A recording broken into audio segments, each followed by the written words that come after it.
Hello అండి. Welcome to Sowji daily vlogs. ఏంటి vegetables అన్నీ ముందు పెట్టుకొని కూర్చున్నాను అనుకుంటున్నారా? ఏం లేదండి.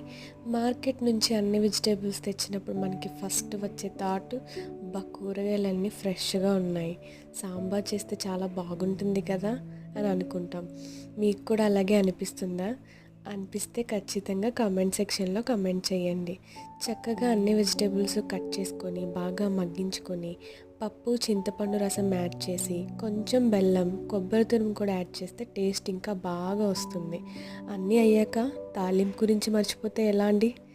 సో ఇంగువతో తాలింపు వేయండి, వేడి వేడి అన్నంతో వడ్డించేయండి, మీకు తినాలనిపిస్తుంది కదా. ఇంకెందుకు ఆలస్యం, త్వరగా లైక్ చేసి షేర్ చేసి కామెంట్ చేయండి. సబ్స్క్రైబ్ చేయడం మర్చిపోకండి. మరిన్ని డైలీ వ్లాగ్స్ కోసం ప్లీజ్ సబ్స్క్రైబ్. Thank you.